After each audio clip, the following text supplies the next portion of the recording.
করো, তোমার ধার্মিকতার কাজে তুমি আমাকে ব্যবহার করো। কারণ আমরা প্রত্যেকেই ঈশ্বরের দান, আর ঈশ্বরের প্রত্যেক ভালোবাসা আমাদের প্রত্যেকের হৃদয়কে উজ্জ্বল করে তোলে। তাই আমরা কখনোই অধার্মিকতায় আনন্দ করি না, আমরা ধার্মিকতার সাথে চলি এবং ধার্মিকতার সাথেই আমাদের ব্যবহার যেন হয়। বর্তমানে আমরা যা বলি, আমাদের মুখ এবং মস্তিষ্ক সেই কাজ করতে মোটেই পছন্দ করে না। আমরা যতই ধর্মের কথা শুনি, যতই বাইবেল পড়ি, যতই ভালো ভালো কিছু কথা শুনি না কেন, আমরা কিন্তু সেভাবে আমাদের মনকে চালাতে পারি না। কারণ আমরা প্রত্যেকে রক্ত মাংসের শরীর, আমাদের ভালো লাগা মন্দ লাগা সবসময় যে ঈশ্বরের পথে থাকবো এই চিন্তা ভাবনাটা কিন্তু সবসময় আমাদের থাকে না। কারণ ওই যে আমাদের পাশে একজন ঘুরে বেড়ায় শয়তান, সেটা সবসময় আছে, কিভাবে আমাকে আপনাকে তার পথে নিয়ে যাবে। তাই প্রভু যীশু চান আমাদের প্রত্যেককে শয়তানের সাথে লড়ার অস্ত্র তৈরি করার জন্য। তাই আমাদের ভালোবাসা, আমাদের প্রেম, আমাদের একে অপরের সাথে বন্ধুত্ব করে তোলার মাধ্যমে আমরা এক একজন হয়ে উঠতে পারি শয়তানের বিরুদ্ধে গর্জে ওঠা এক একটি অস্ত্র।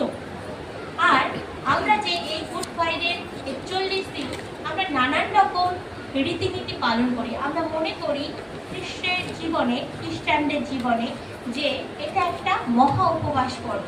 এবং এই সময় আমরা অনেকেই আছি বিভিন্ন ভাবে খাবারকে ত্যাগ করি, কিছু নিরামিষ খাই বা উপবাসের মাধ্যমে থাকি, বা অনেক মানুষ আছে যে নেশাগুলো করতো সেই নেশাগুলো থেকে বিরত থাকে। কিন্তু এই গুড ফ্রাইডে হয়ে যাওয়ার পরে আমরা আমাদের অ্যাকচুয়ালি জীবন যেমন ছিল সারা বছর আমরা আবার এই 41 দিনটা ভুলে সেই জীবনেই পদার্পণ করি।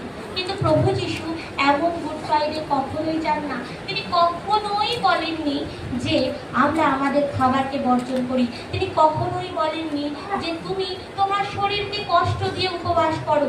কিন্তু তিনি এটা বলেছেন, আমি তোমাদের জন্য অনেক কিছু করে ফেলেছি, তোমাকে কিছু করতে হবে না, তুমি শুধু আমাকে বিশ্বাস করো, আমাকে ভালোবাসো, আর আমার কথা সবাইকে বলো, যাতে আমার ভালোবাসা অন্যরা পেতে পারে। প্রভু যীশু আমাকে ভালোবাসে, আপনাকে ভালোবাসে, কিন্তু আমরা তার ভালোবাসাকে যদি গুটিয়ে রেখে দিই আমাদের মধ্যে, কি লাভ হবে প্রভু যীশু ভালোবাসা আমাদের মধ্যে এনে? আপনি প্রভু যিশুর ভালোবাসাকে আরো ছড়িয়ে দিন, আরো 10টা মানুষের মাঝে প্রভু যিশুর ভালোবাসা দিন, তবে দেখবেন আপনার সেই ভালোবাসা আরো বাড়ছে। প্রভুর প্রতি আপনার দরদ, আপনার ভালোবাসা আরো বেশি বেশি বাড়ছে। আমরা আমাদের বাচ্চাদের শেখাই শেয়ার করে খাও। আমরা নিজেরাও ভালো কিছু রান্না হলে আমার পাশের বাড়ির আত্মীয় স্বজন, আমার দূরের কোনো আত্মীয়, বা বড়দিনের সময় আমরা নন খ্রিস্টান ভাই বোনদেরকে ঘরে ডেকে তাদেরকে নানানভাবে ভালোবাসা দিই, তাদেরকে কেক খাওয়াই, আরও আনুষঙ্গিক কিছু পাঠাইও। কিন্তু একবারও কি ভেবে দেখেছেন যে আমরা প্রভু যিশুর কথা তাকে শেয়ার করি কিনা, তাকে বলি কিনা, প্রভু যিশুর ভালোবাসা ভাগ করে নিয়ে কিনা? আরও আমাদের সন্তানরা একটু বড় হলে একটু অন্ধকার জায়গা খোঁজে, কেন বলুন?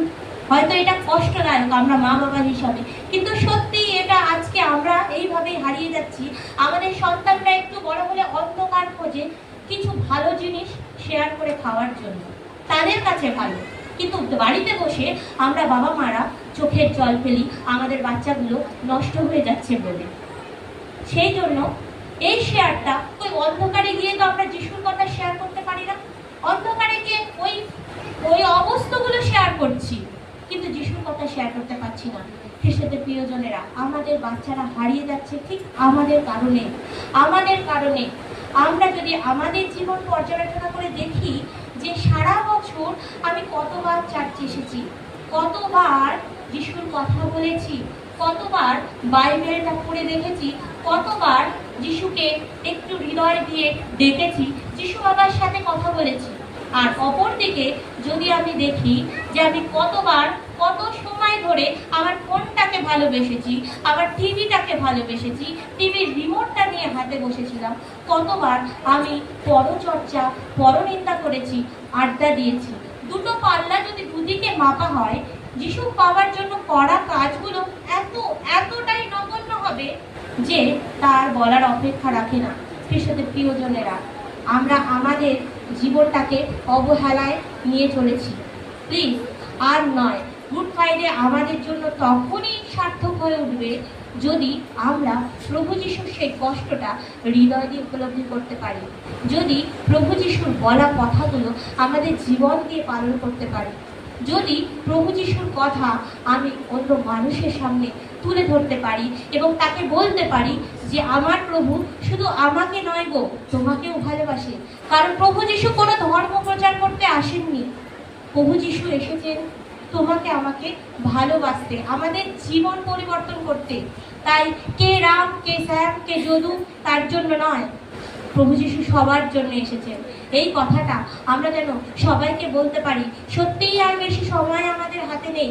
একদিন এমন আসবে যেদিন আমাদের কাছে এই বাইবেল, এই গান বই, এই প্রভুর কথা আমাদের কাছ থেকে সরে যাবে, তুলে নেওয়া হবে। আমাকে আপনাকে হয়তো ধরে নিয়ে যাওয়া হবে প্রভুর কথা বলার জন্য, প্রভুকে ভালোবাসার জন্য, মৃত্যুবরণও করতে হতে পারে। তো সেদিন যেন আমরা না ভয় পাই, প্রভুকে যেন বলি এ জীবন আমার আর এ জীবন তোমাকেই আমি দিলাম। তাই যেন প্রভুর জন্য আমরা সতত সর্বদা প্রস্তুত থাকি।